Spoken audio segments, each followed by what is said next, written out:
Eu quero, nesse instante, compartilhar com você a passagem da Palavra de Deus que se encontra no livro de Jonas, capítulo de número 4, versículos 6 a 11, onde a Palavra de Deus nos diz da seguinte maneira: Então fez o Senhor Deus nascer uma planta que subiu por cima de Jonas, para que fizesse sombra sobre a sua cabeça, a fim de o livrar do seu desconforto. Jonas, pois, se alegrou em extremo por causa da planta. Mas Deus, no dia seguinte, ao subir da alva, enviou um verme, o qual feriu a planta e esta se secou. Em nascendo o sol, Deus mandou um vento calmoso oriental. O sol bateu na cabeça de Jonas, de maneira que desfalecia, pelo que pediu para si a morte, dizendo: melhor me é morrer do que viver. Então perguntou Deus a Jonas: é razoável essa tua ira por causa da planta? Ele respondeu: é razoável a minha ira até a morte. Tornou o Senhor: tens compaixão da planta, que te não custou trabalho, a qual não fizeste crescer, que numa noite nasceu e numa noite pereceu? E não hei de eu ter compaixão da grande cidade de Nínive, em que há mais de 120.000 pessoas que não sabem discernir entre a mão direita e a mão esquerda, e também muitos animais? Vamos orar ao Senhor nesse instante. Feche seus olhos. Pai amado, nós te agradecemos pela tua palavra. Te agradecemos, ó Deus, pela iluminação do teu Espírito. Suplicamos a ti, Senhor, que traga clareza da tua palavra ao nosso entendimento, para que saibamos o que o Senhor espera de cada um de nós, para que nós venhamos a praticar conscientemente os teus princípios revelados na tua palavra. Em nome de Cristo Jesus que nós te suplicamos. Amém. O livro de Jonas foi escrito pelo próprio profeta. E em todo o livro de Jonas, nós temos uma só mensagem: a salvação pertence ao Senhor. No capítulo 1, nós encontramos Deus salvando uma tripulação inteira de um navio. E eles se renderam ao Senhor. No capítulo de número 2, nós vemos Deus salvando o profeta, que uma vez tendo sido jogado ao mar, é interceptado por um grande peixe que Deus enviara para então salvar a vida do profeta Jonas. No capítulo de número 3, nós encontramos a salvação de Nínive, dos moradores desta cidade, desta grande cidade. E todas estas salvações, todos esses elementos, nos 3 primeiros capítulos, nós temos Deus como agente principal. No capítulo de número 4, nós encontramos este Deus que salva e tem prazer em salvar, agora tratando a vida, o coração, o pensamento e as emoções de Jonas, o profeta.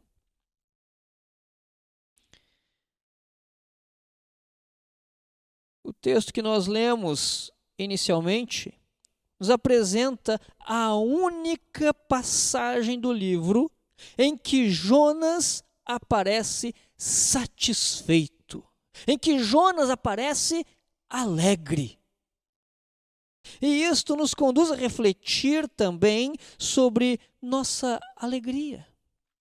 Qual a alegria? Qual a origem da nossa alegria? E qual é a consistência daquilo que tem alegrado o nosso coração? A alegria de Jonas é o tema da nossa reflexão nesse momento. E eu quero iniciar observando a origem da alegria de Jonas. Capítulo 4 do livro do profeta Jonas, versículo de número 6, aonde a palavra de Deus diz, numa releitura, nós observamos: então fez o Senhor Deus nascer uma planta que subiu por cima de Jonas, para que fizesse sombra sobre a sua cabeça, a fim de o livrar do seu desconforto. Jonas, pois, se alegrou em extremo por causa da planta. Veja que em todo o livro nós temos apenas um momento em que é claramente expresso que o profeta está alegre, que o profeta está satisfeito.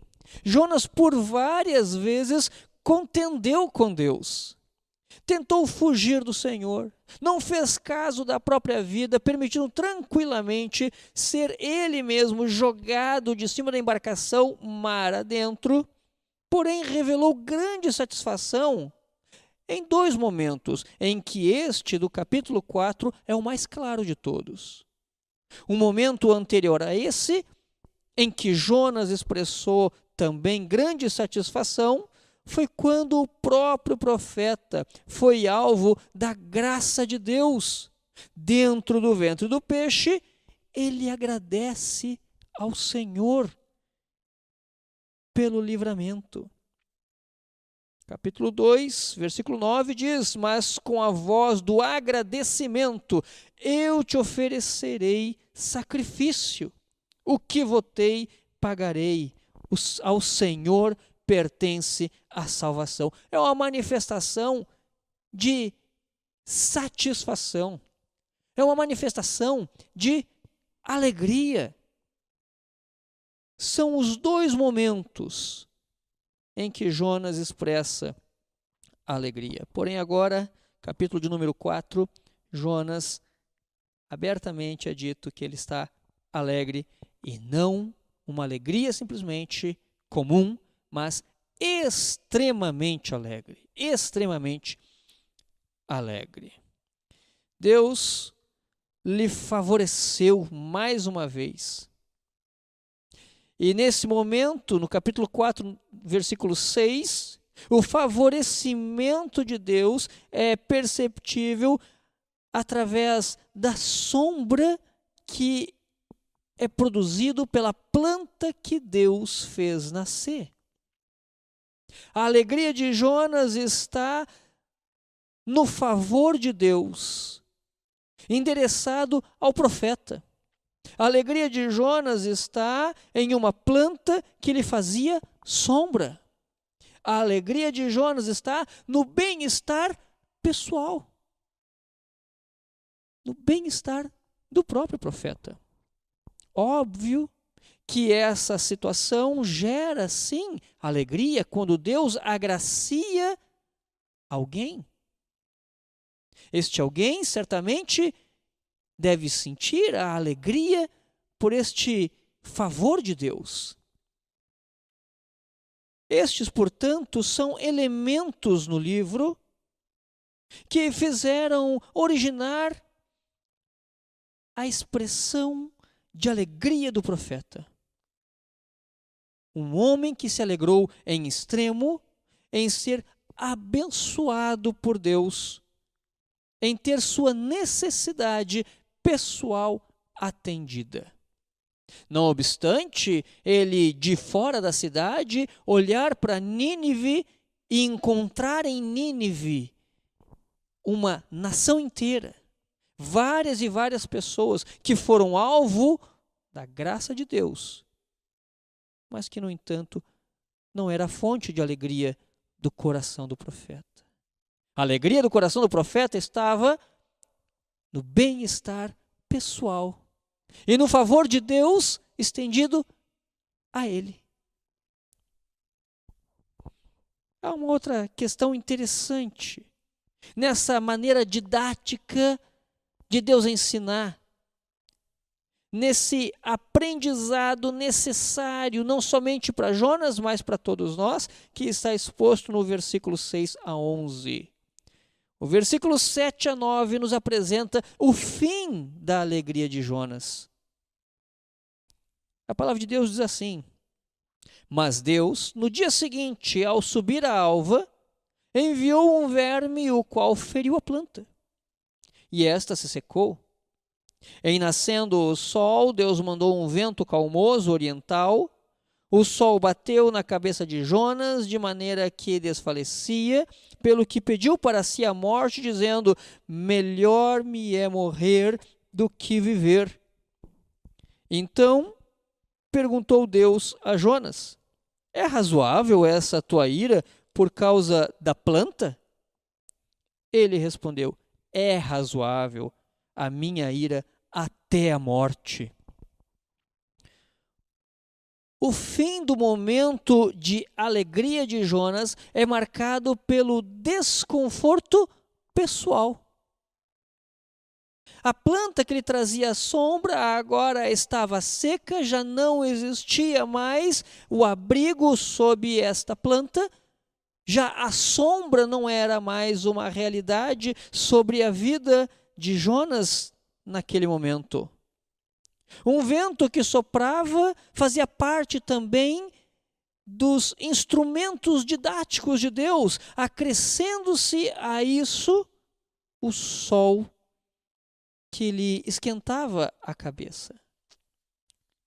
Deus organizou todas as coisas a fim de ensinar o profeta, a fim de fazer o profeta tomar consciência do seu próprio coração. O fim da alegria de Jonas foi de fato que a planta morreu, que a sombra se foi, que o mormaço quente soprou. O conforto pessoal acabou. Deus perguntou a Jonas e Jonas respondeu: eu quero morrer. Jonas se desgostou. Se voltarmos ao início dessa lista, temos o fato de que Jonas se desgostou da morte de uma planta. Ou antes, do desconforto pessoal.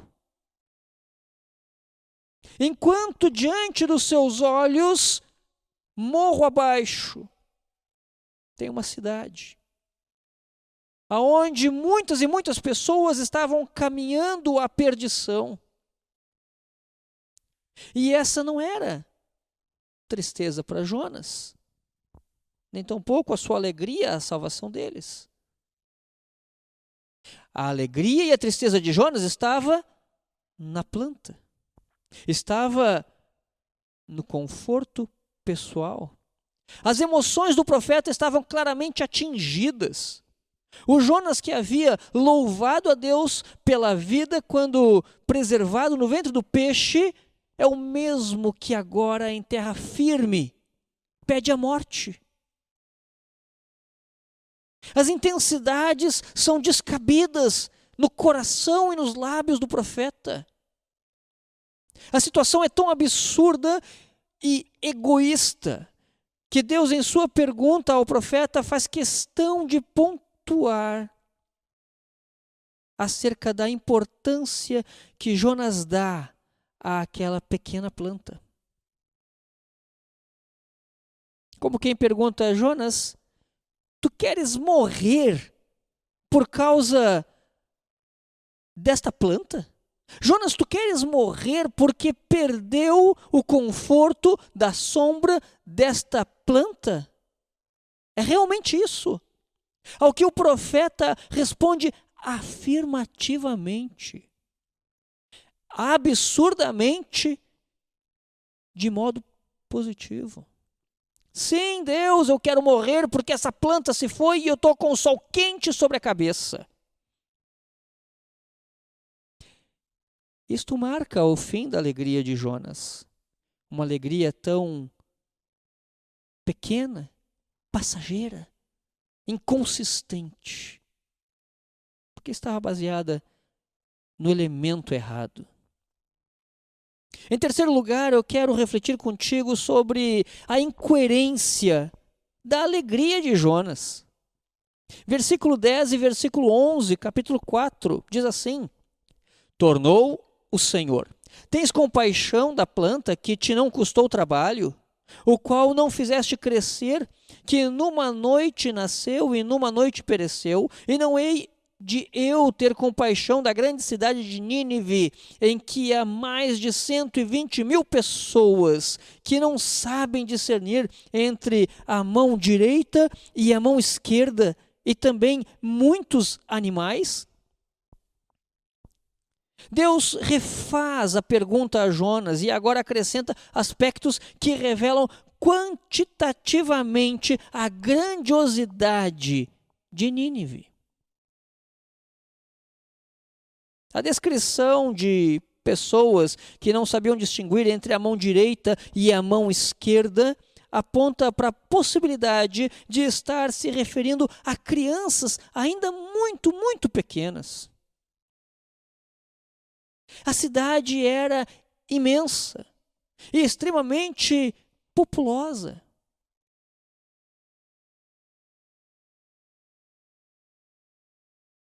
E o registro do livro de Jonas diz que todos se converteram ao Senhor. A incoerência da alegria de Jonas está no fato de que o alvo dessa alegria não está alinhado com o alvo da alegria de Deus. Na escala de valores de Deus, pessoas valem mais do que coisas. Pessoas valem mais do que a natureza. Seres humanos valem mais do que plantas. Jonas não estava alegre com a morte da planta e nem com a salvação do povo de Nínive. Era essa a questão principal do profeta. Ele estava chateado com o Senhor. Jonas se desgostou quando outros foram abençoados por Deus. Jonas se desgostou quando outros e não ele foram o alvo do amor de Deus. Jonas amava mais o seu bem-estar com a sombra da planta do que a conversão dos ímpios. Jonas amava mais as coisas que as pessoas.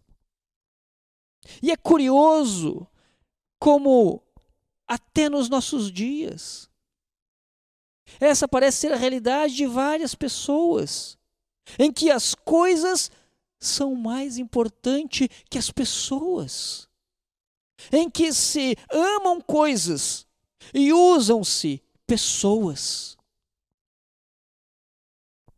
O livro de Jonas acaba sem informar para nós qual foi a resposta de Jonas. O profeta foi confrontado por Deus, mas não é apresentado a nós o desfecho. O livro fica como se tivesse sido interrompido abruptamente. Mas, de fato, a palavra de Deus, toda ela é inspirada pelo Senhor, iniciada do modo como Deus deseja que seja e encerrado cada livro do modo como Deus projetou. De modo que se parece abrupto o encerramento do livro do profeta Jonas, é porque há um porquê. É porque existe um motivo. E poderíamos imaginar, sem muita dificuldade, que a história de Jonas continua até os nossos dias.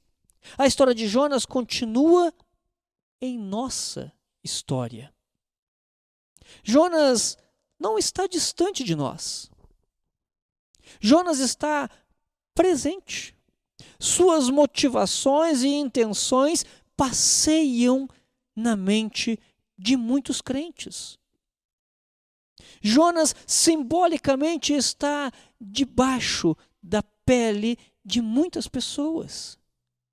O coração de Jonas bate no peito de algumas pessoas. O amor às coisas, mais do que o amor às pessoas, é a marca do profeta Jonas. O amor ao conforto pessoal, mais do que o desejo pela salvação dos pecadores, é uma marca do profeta Jonas. O desejo de fazer com que Deus realize a vontade do coração egoísta é uma marca do profeta Jonas. E tudo isso está presente nos nossos dias, na vida de muitas e muitas e muitas pessoas. Pessoas que pensam só em si. Pessoas que não olham para o outro. Pessoas que até mesmo conhecendo o Senhor, se preocupam mais consigo mesmo. Em que a escala de valores, as coisas são mais preciosas do que as pessoas. Nos nossos dias, isto é uma realidade de modo geral. Você liga a televisão, você liga o seu computador, você pesquisa a internet e você percebe várias e várias reportagens falando sobre o absurdo do desmatamento, o absurdo do ataque à natureza, animais em extinção. Porém, as atrocidades contra a vida, o abandono da vida ou o aborto, são coisas que não são divulgadas como chocantes nas reportagens. Parece até que as coisas, como a natureza, recebem maior valor do que a vida das pessoas.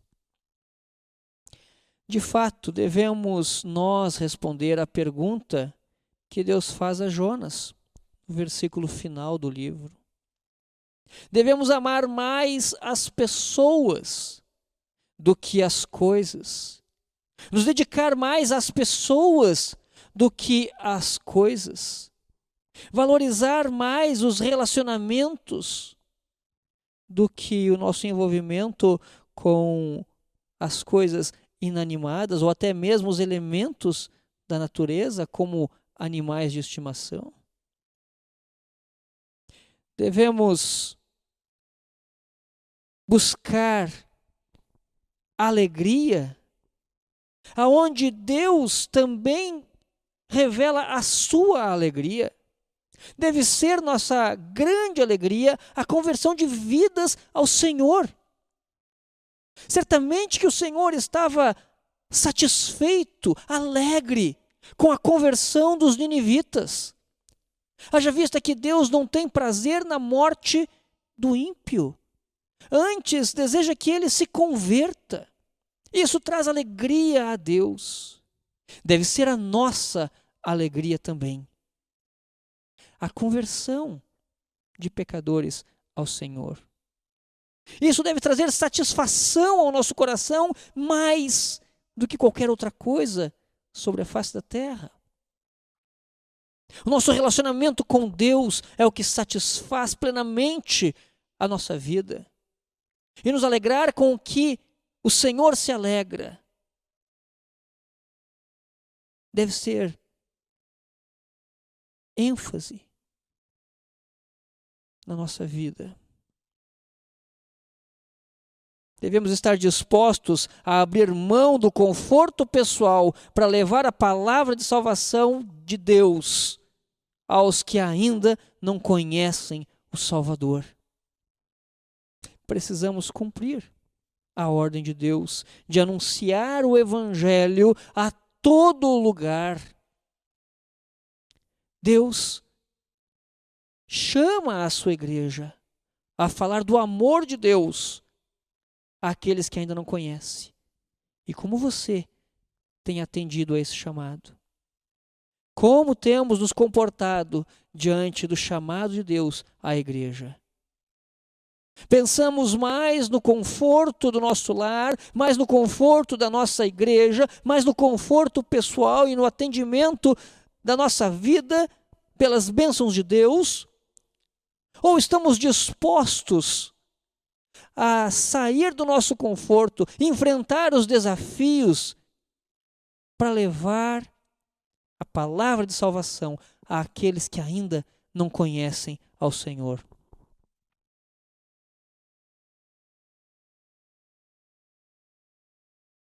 O livro de Jonas termina de modo abrupto para que nós respondamos: qual é a nossa atitude? O que traz alegria? A minha alegria está em servir ao Senhor e realizar aquilo para o qual fui chamado. E eu tenho certeza que na tua vida a alegria verdadeira será sempre real, sempre presente, quando você estiver no centro da vontade de Deus, anunciando a salvação no Senhor para aqueles que ainda não conhecem. Vamos orar nesse instante? Senhor, nós te louvamos, nós te agradecemos, Senhor, e te suplicamos, ó Pai, em nome de Cristo Jesus, que a cada amanhecer, em nossa mente seja claro a resposta que devemos dar ao Senhor diante da pergunta que fazes ao profeta.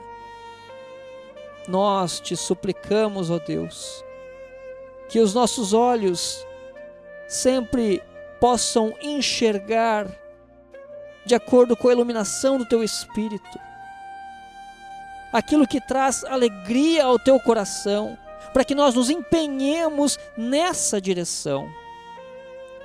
Pai amado, que o nosso coração esteja sempre pronto, que as nossas pernas estejam sempre prontas a ir aonde o Senhor deseja, para falarmos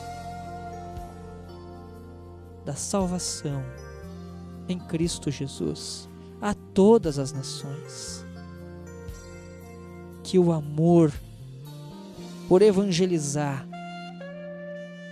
seja sempre claro em nossas atitudes. Nós te suplicamos isso, ó Senhor, em nome de Cristo. Aonde o Senhor nos enviar, queremos ir falar do Teu amor. Nós te louvamos e te agradecemos, em nome de Cristo Jesus. E agora, povo amado do Senhor, que o amor de Deus, o Eterno Pai, as consolações que há em Cristo e o poder do Espírito para serem testemunhas vivas de um Deus real, seja sempre visível na vida prática, cotidiana de todos vós, agora e para todo sempre. Amém.